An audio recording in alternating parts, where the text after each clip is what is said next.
If you know Masters of the Universe, then you know Masters of the Universe. But if you don't, you at least probably know this.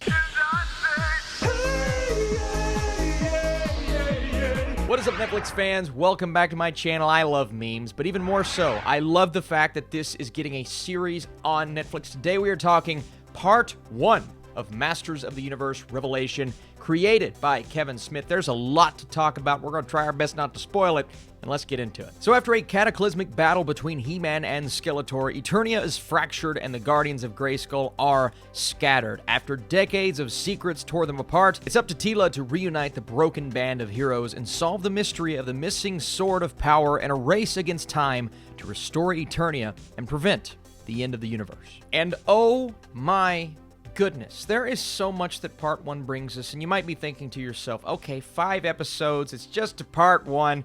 Austin, what could it possibly do? Does it do a good job of leaving us wanting more? Those final 5 episodes, which will spell pretty much everything for this universe. And if you're asking me that question, the answer is yes. It not only gets you on board with this new style, a very modern-looking, beautiful-looking animation and art style, but it also sucks you in with its story, because at the end of the first episode, something happens that I didn't know was going to happen. And when I saw it play out at the end of the episode, I said, what are we going to do? Where's this going to go? And is it going to make longtime fans of Masters of the Universe upset if they don't come back around to it and solve it in the right way? Now, my answer to that, I'm a bit up and down at the end of the day, okay? Because there are 2 decisions in particular in this first part that will have you gasping for air. I didn't know what to do. It was so shocking. The first one was shocking. The second one even more so because of where we leave off. And I'm not entirely sure if fans are going to love these decisions on the level that you need to. And I only say that because oftentimes when you hold something so close to your heart and you get a story point or a character decision that just baffles you and shocks you, it's often up and down with how those things are received. Now, the bright side is it's only a part 1, and they're setting up things to come.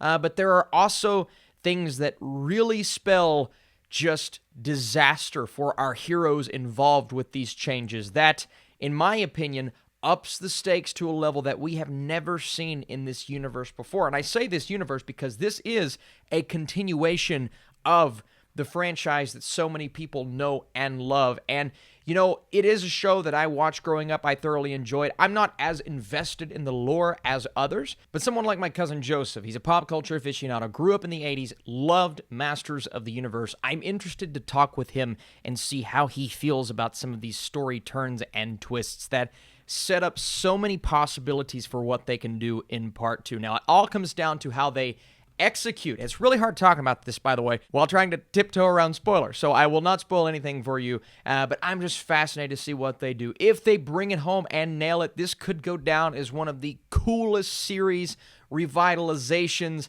that I've ever seen on Netflix. If they do not nail it, I will be looking back at part 1 and saying, man, you set us up for something good and did not deliver. That being said, I thought this story was really compelling and just thoroughly enjoyable in part 1. Our heroes are on a journey, such an unexpected journey, and they're having to do certain things that they did not expect they would have to be doing, and it's a lot more difficult. That's all I will say. It's difficult to accomplish this mission, and because of those difficulties, they have to look inward within themselves, and there's a couple of conversations in here that are so much more mature than expected, because not only do we have that great sense of humor that really carries over from the 80s, but there's also some extremely serious things that our heroes get themselves into this time around, and it was just deeper. I mean, thematically and just the conversations that they get themselves into,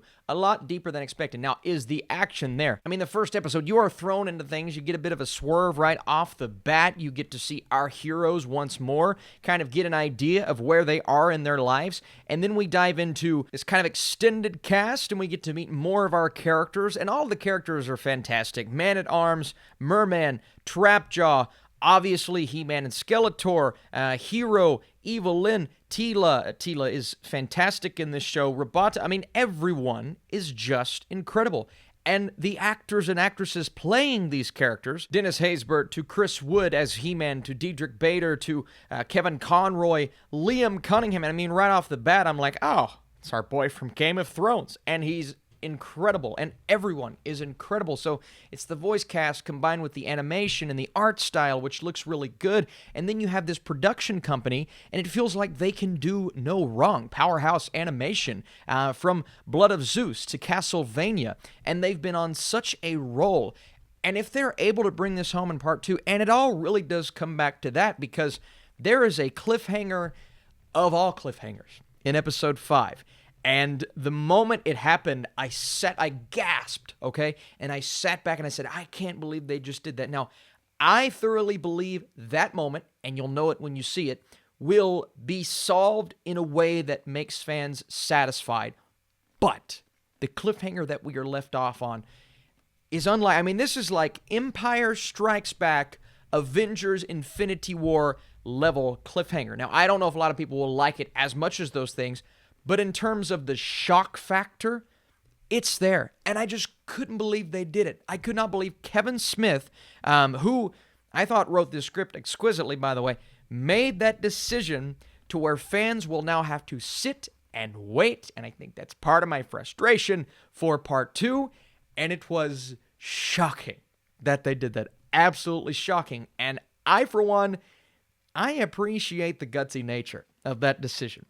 Not only that decision, but giving us some of these really intense battles and going a bit mature with the themes and just making it to where fans of the show who have grown older will appreciate just the way that they've not improved upon necessarily, but changed up certain things.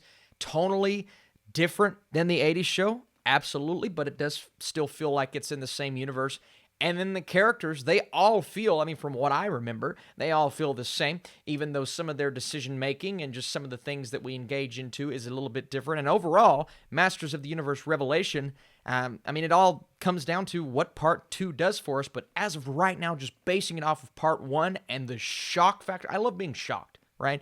I love when decisions are made in shows and movies that catch me completely off guard, as long as it doesn't ruin the lore, and I don't think it's done that yet. We'll have to see, right? But as of what I have seen in Part 1, I thought it was handled and executed really, really well. So before I give you guys my score, thanks so much for watching this video, and let me know, are you fans of Masters of the Universe, and how do you feel about the live-action movie? I don't know if I've ever watched it, to be honest with you. Also, if you want to drop this vid a thumbs up, that means the world, and it tells me you enjoyed this video. Part 1, shock factor, will leave fans gasping for air. But the quality of storytelling is enough to make it worth binge watching, and the cliffhanger will make Part 2 an essential watch right now. Now, we're going to have to circle back after Part 2. I'm going to go a solid 80% for my score. Again, a really high-quality show. I just have to see how some of those decisions culminate, and then we'll circle back and, of course, talk about Part 2 when it comes. But still, a really solid and engaging and easily bingeable series. Each episode only 30 minutes apiece. 5 episodes as of now. But, man, I am, like, salivating for Part 2. I can't wait to see how these 10 episodes come together as a whole and work. But oh my gosh, the ending, I'm excited to see what you guys have to say. Okay, thank you so much for watching this video. Appreciate you big time, and I'll see you soon.